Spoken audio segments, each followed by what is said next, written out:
Baradar, friendy eye, and welcome to Time to Thrive. It's really wonderful to see you, isn't it, Blue? It sure is, Mystic. It's always great to see all our pals, isn't it, Jess? Let's have a check-in and find out how we're all doing. Okay, so today's check-in is, if you were a cartoon, what cartoon would you be? Have a think about that. What would you be, Blue? Well, I think I've got to be that cartoon classic, DuckTales, because it's about my three great friends, Huey, Louie, and Dewey. They're always having adventures. They are, aren't they? They have lots of fun. This one's a tricky one, isn't it? I think that I would be a very old cartoon called Super Ted. It was about a bear who had magical powers and he used to go off having adventures and saving the day. So, today, the activity is that we're making salt dough pinch pots. So find out what we're doing with that. We've got a mindful moment with Violet. We're making some percussion out of ordinary household objects with Mulberry. We've got a fantastic story about empathy. We're going to have a joke as well, aren't we, Blue? Should we get on with it? To make a salt dough pinch pot, you will need 2 cups of salt, 2 cups of flour, a cup of water, a spoon,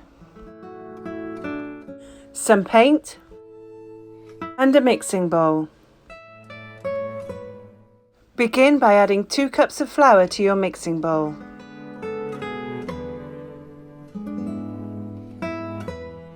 Then add 2 cups of salt to your mixing bowl.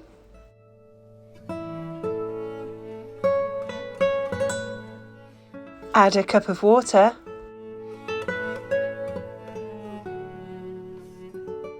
and give it a really good stir.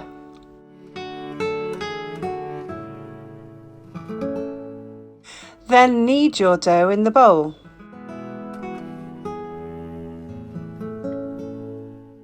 Then give it a roll out on a work surface. I split my dough into 3 amounts to make 3 separate bowls.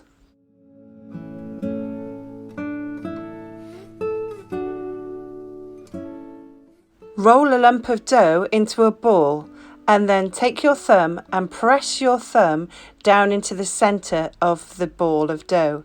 Then, using your fingers, pinch around the edge to make the edges of the bowl.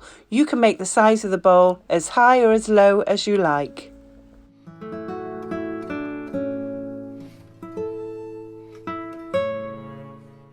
Repeat this with your other lumps of dough.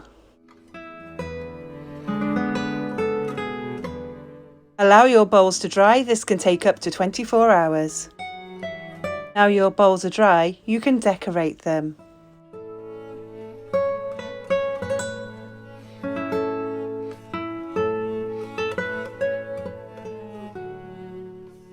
Add as much or as little detail as you like to your bowls, then they're ready to display.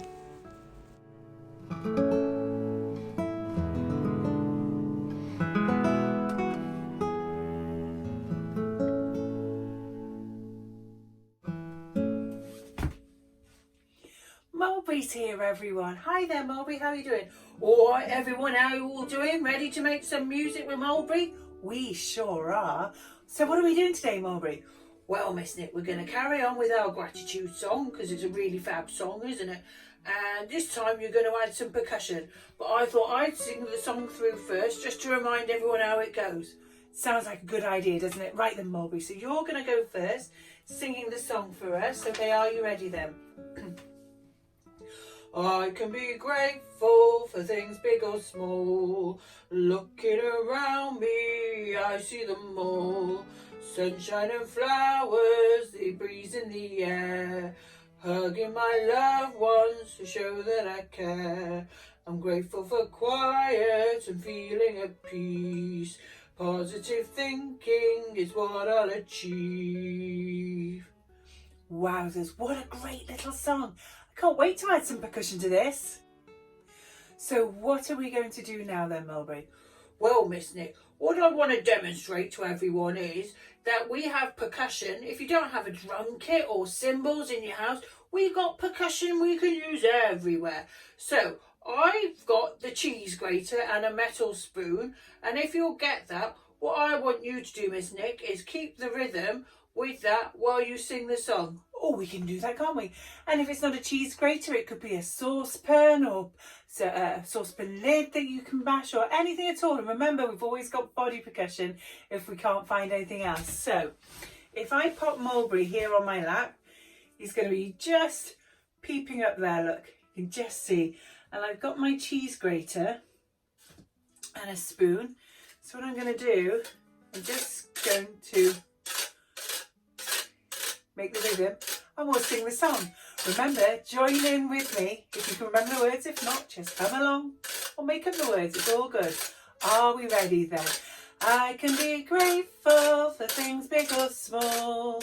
Looking around me, I see them all. Sunshine and flowers, the breeze in the air. Hugging my loved ones to show that I care. I'm grateful for quiet and feeling at peace. Positive thinking is what I'll achieve. Wowzers. Well then, Mulberry, what did you think of that?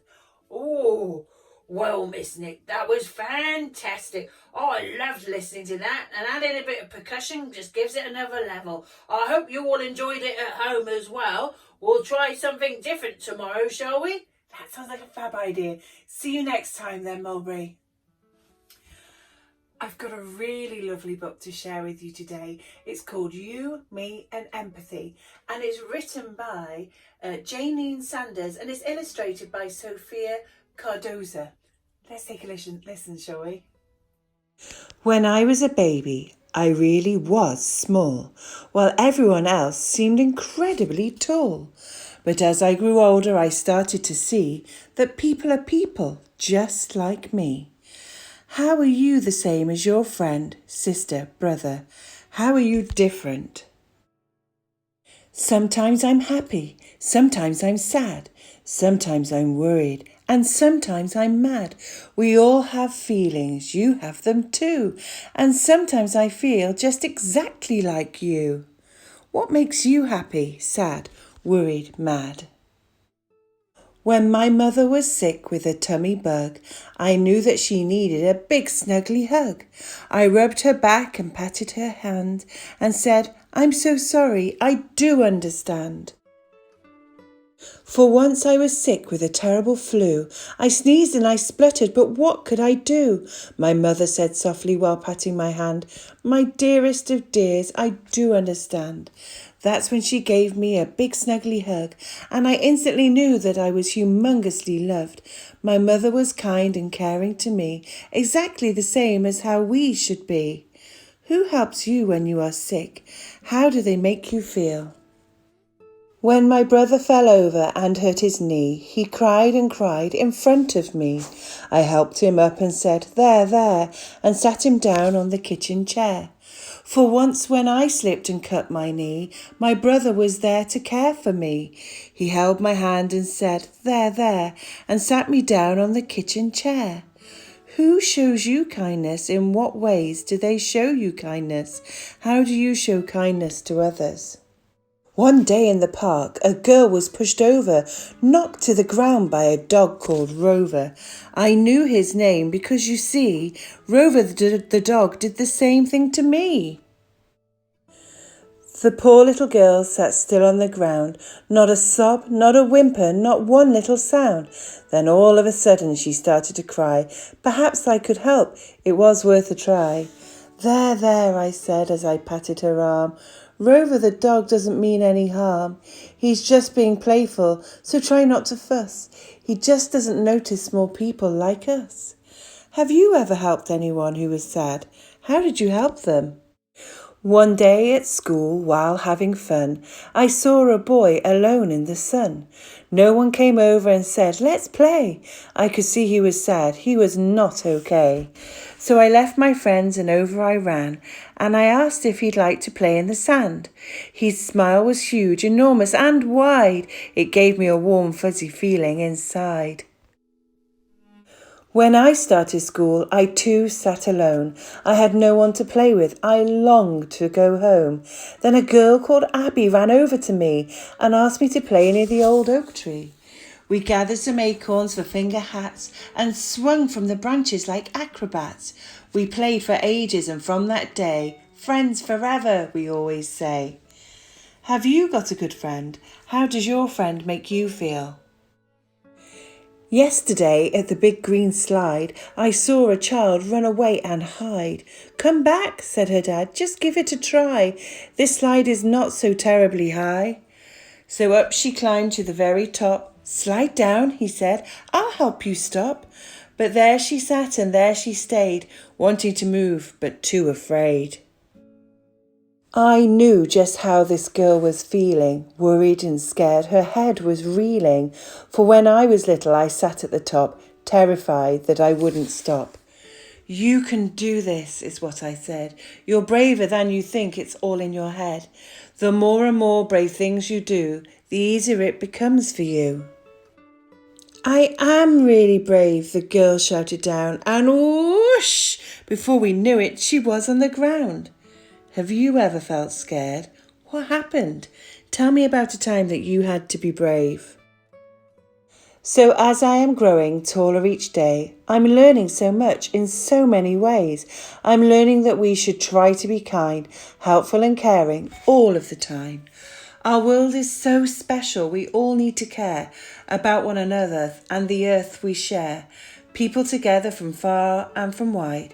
We're all on this planet. We're all on the same side. What might be some ways we could show other people we care about them? So when someone's hurting or worried or sad, remember those feelings I'm sure you've had. Say kindly with care, I understand, I do, because sometimes I feel just exactly like you. Oh, Warren, it's great to see you today. G'day there, everyone. How you all doing? It's great to see you all, isn't it, Jess? So then, Warren, what are we doing today? Well, Miss Nick, it's another gratitude day, and what I want us all to think about today is if you can be grateful for anything you want to. It's really great to have those positive thoughts, but today I'm thinking about being grateful for creativity. Fantastic. So here in the Thrive Shed and with these Thrive activities, we get lots of opportunities to be creative. We make things, we make music, we do art, we listen to stories. You know, there's lots of creativity going around us all the time. And I think that's really wonderful. When we take part in creativity activities, we use the right side of our brain, and it's really great the more we do that. We build up the pathways in that side of the brain, and then when we add language to it too, we take it over to the left side of the brain as well. So it's great to have that connectivity. And I always find that when I do creative activities, it makes me feel really peaceful and really calm, and I really enjoy it. So I'm really grateful. And this morning we made those salt dough pots, and I really loved it. It made me feel really calm, but I really enjoyed decorating them too. So can you get my piece of paper, please, Miss Nick? Sure thing, Oren. So Oren's done his piece of paper there. I'll hold it right up so you can see. And it says creativity. You've drawn yourself dough pots on there, Oren. That's fantastic. That's right, Miss Nick. I drew the pots on there because that is a real symbol for me of the creativity that we do here in the shed. And we don't all have access to lots of lovely creative supplies, but we can be creative in so many ways, whether it's just drawing a picture, whether it's using our imaginations and imagining something, whether it's making up a song or a story. There's so many different ways we can be creative, and it's just about letting yourself feel free enough to do it. So true, isn't it? So I've got a gratitude pot here. It's my really big gratitude pot, and I'll just fold up your note there with the creativity. And let's pop it in the pot there. So here we have our gratitude pot. Fantastic, and I can't wait in a few months' time to have a look through this pot of all the things we've been grateful for. That's right, it's going to be a really lovely experience to do that. So my challenge for everybody at home today or the next few days is just have a think about all the different ways you can be creative, and just have a think about the experience of being creative and what it means to you. Thanks, Oren. So Violet's here to see us. Isn't it wonderful to see you, Violet? Well, hello everyone. It's really lovely to see you all, isn't it just? Violet, have we got a breathing exercise or some mindful moment to share today?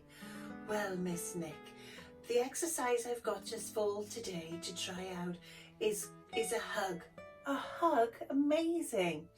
So having a hug is really important for our well-being, but it's not always possible to have a hug, is it?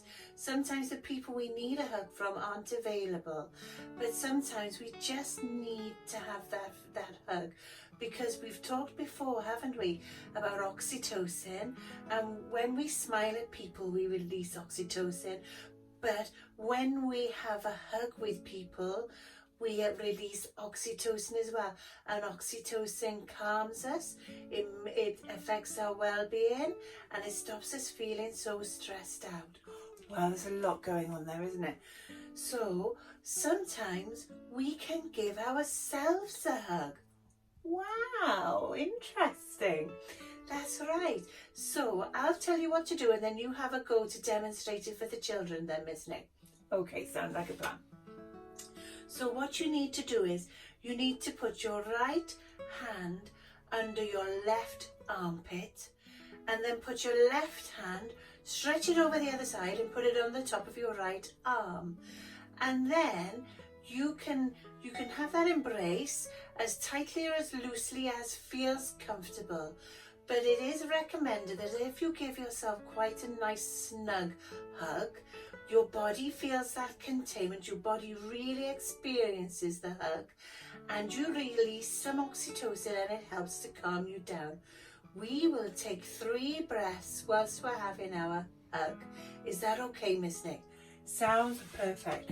So Violet, I'll pop you down here on my lap. Okay, so for our hug, we're going to take our right hand and we're going to place it just there underneath our left armpit, okay? Then we take our left hand and we place it over the top of our right arm. And you can feel that, and you can be as tight or as loose with this as what feels comfortable for you. And I can feel, actually it's quite nice because I can feel my arms across my chest and it's giving me that containment. It feels like a hug that's really makes me feel quite settled, actually, quite calm. It's nice, that feeling. So we're going to take a breath in through our nose and then blow out through our mouths. Okay, you ready? So this is number 1. And out through our mouths. And you might want to close your eyes while we're doing this, okay? And that's okay. Breathing in through our noses and out through our mouths. In through our noses and out through our mouths.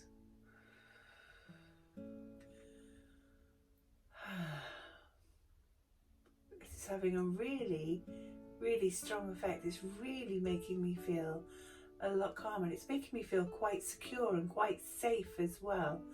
That's really lovely. Thank you for sharing that with me, Violet. I think I will use this if I'm ever feeling a bit anxious or a bit stressed or a bit worried, or even if I need to calm down, if I'm feeling a bit angry or overexcited, then I might give myself a hug.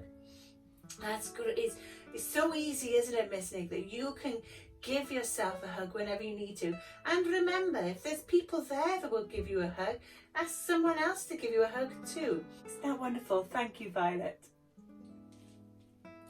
Well, Blue, it's Would You Rather time. Today's Would You Rather is, would you rather learn to play the guitar or the piano? What do you reckon, Blue?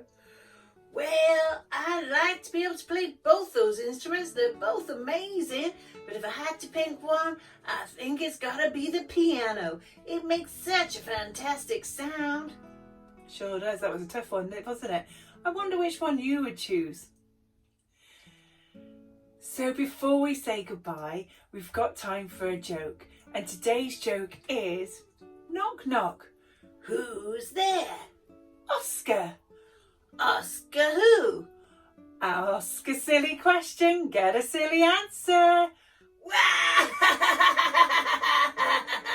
That was a great joke, Miss Nick.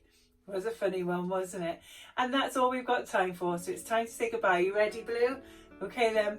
Au revoir, friendy eye.